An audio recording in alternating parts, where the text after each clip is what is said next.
Every single cell in the body demands adequate magnesium to function or it will perish. Strong bones and teeth, balanced hormones, a healthy nervous and cardiovascular system, well-functioning detoxification paths, and much more depend upon cellular magnesium sufficiency. Soft tissue containing the highest concentration of magnesium in the body include the brain. Hello guys, so as you can tell by the title and by the beginning, today we're going to be talking about magnesium, this very important mineral for the body, and just going to give you a few insights in why this mineral is really important for the body, what it does for us, how we can increase the magnesium in the body, and what happens to our body when we don't have enough magnesium in it. So let's get right into it. Well, the first questions that you might ask and that I asked is, am I low on magnesium? And the answer is most likely yes, because this was proven by tests.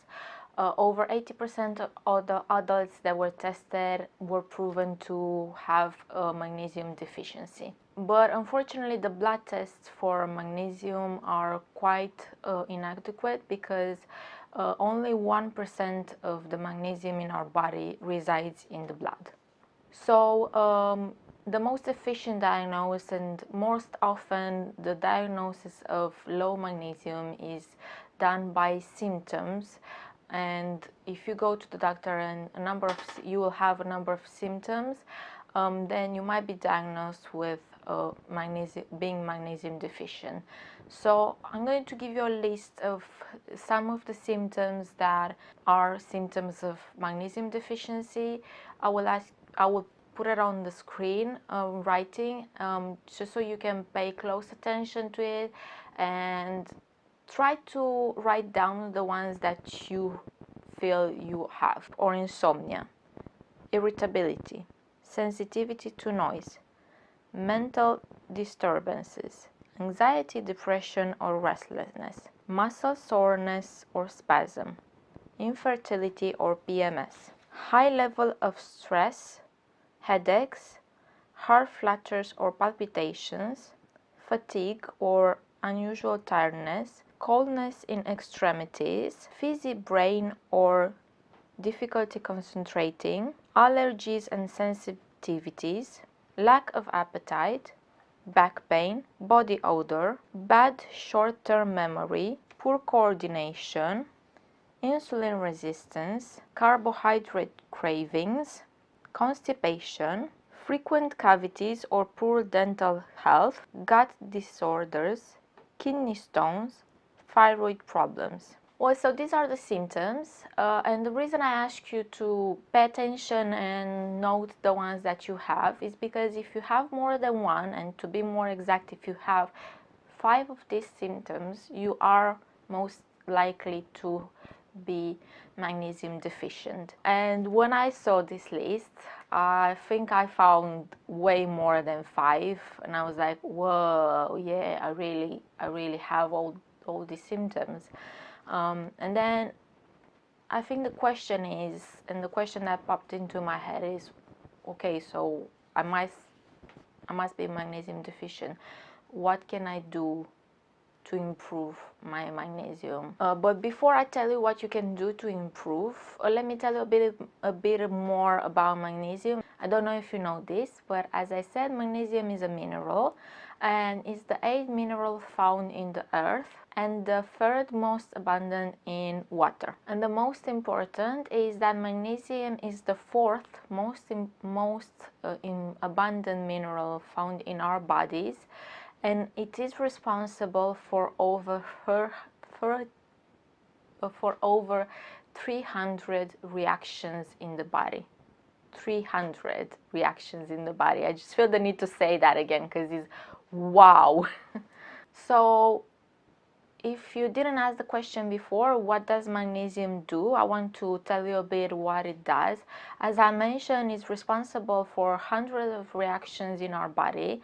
And again, I'm going to give you a list of some of the very most important reactions in our body that magnesium is responsible for. It gives rigidity A and D flexibility to our bones, more important than calcium in many cases. It increases bioavailability for calcium. It regulates and normalizes blood pressure.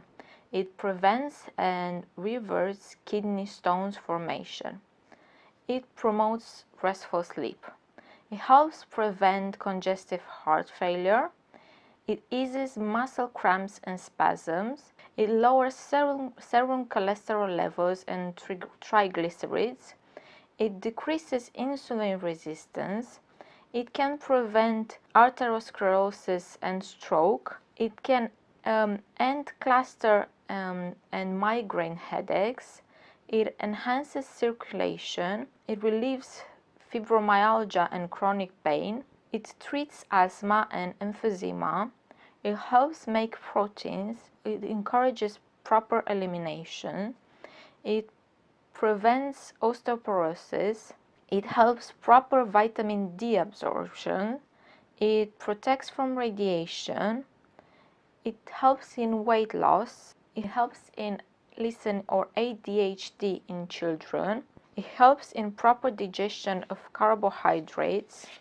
Emerging evidence is showing a preventative role in many cancers. So as you can see, it's kind of, I think, vital magnesium for our body, because it has such a big role in all these processes. There are vital processes for our body that I think it can't be ignored, the importance of this mineral.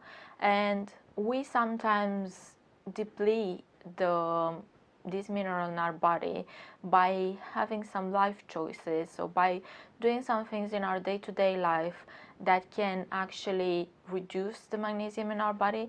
And I'm going to give you a few examples of the things that we do in our day-to-day life that we might not even be aware of us doing, that causes harm and and has a damaging role in the levels of magnesium in our body.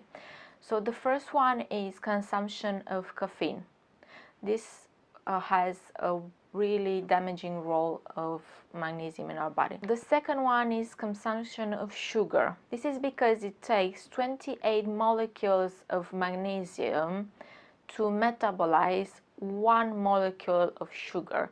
So if you eat a lot of sugar, you will consume a lot of magnesium, or your body will consume a lot of magnesium to help metabolize that sugar. Another thing that we might do is consumption of processed foods. Another thing is consumption of alcohol. Another thing is consumption of foods from depleted soil. What I mean by this is, normally magnesium, as I said, is one of the minerals that is in our soil, but because of the way that the soil is treated nowadays with all the pesticides, all the chemicals, this has a very, very damaging role for the quantity of magnesium that is in the soil. And of course, all these pesticides will go in the food that is grown there, and then we will consume it, and that will have a very damaging role for our bodies and for the levels of magnesium in our body. And another thing is consumption of food that is high in phytic acid. I'm not going to go into details here, but phytic acid is like sugar and caffeine. It just has a damaging role in depleting the magnesium from our body. And the last thing is, of course, consumption of some drugs like contraceptive pills, hypertension medicine, diuretics, insulin, and even certain antibiotics. Also, that was not the last thing, because I forgot to mention one other thing is sweating. So if you sweat profusely, if you do exercises, if you normally sweat profusely, the magnesium will come out of the body through sweat. Okay, so now let's get to the really important bit, I think, is how we can increase the magnesium levels in our body. Well, the first thing that I can tell you is, unfortunately, magnesium is not very well absorbed by the digestive system, and it can actually have a damaging role, if you will, if we absorb it by the digestive system, because it can lead to diarrhea, and is even more, it's even harder to absorb by the digestive system if we are low in vitamin D, because magnesium and vitamin D, they're so linked and they help each other absorb into the body, that if we're low in vitamin D, or even if we already have a deficiency in magnesium, that will even increase the chances of our body absorbing it well. So we kind of away in a circle here, because we already are low, we're trying to get it high, and we might try to do a bit extreme and pop a bit more pills, and we're not going to get anywhere with that, because our body is not going to get a lot from that. Most of it will not be absorbed, will just be eliminated. So of course there will be two ways of us increasing our magnesium levels, and the first one, as I mentioned earlier, will be oral supplementation, so we can get pills, or we can actually get it by consuming different products, and some of them will be leafy greens that have a higher quantity in magnesium.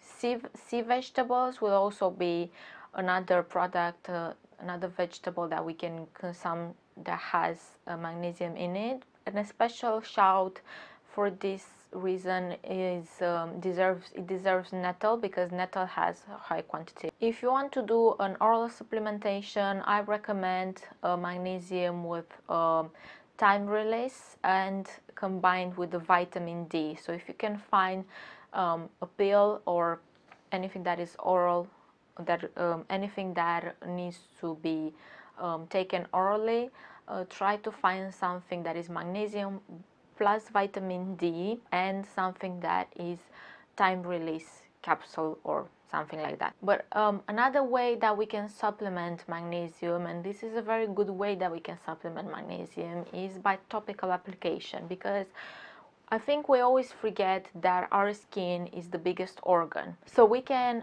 actually apply the magnesium on the skin, and this will be absorbed very well into the body, and we can start with small quantities and then work our way up.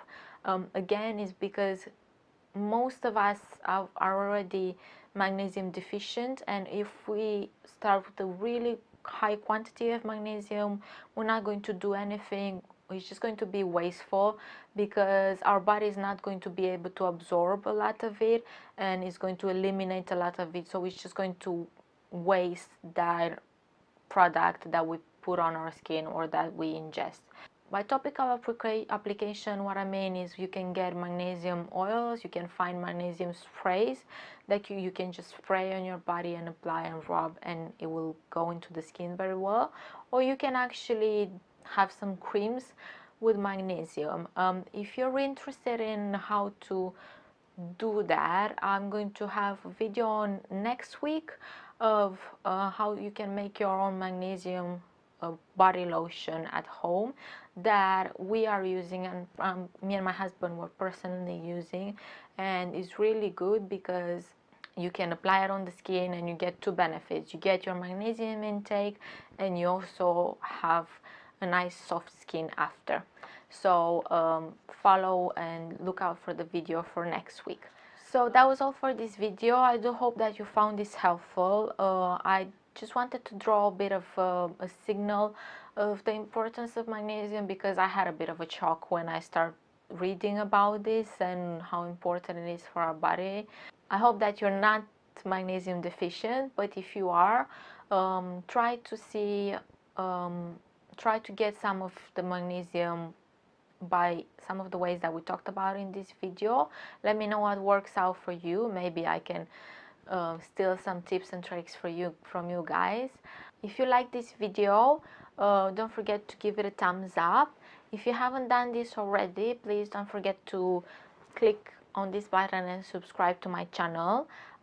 If you want to see more videos, there might be one here. Don't forget to love yourself and love life with everything that it has to offer. See you in the next one.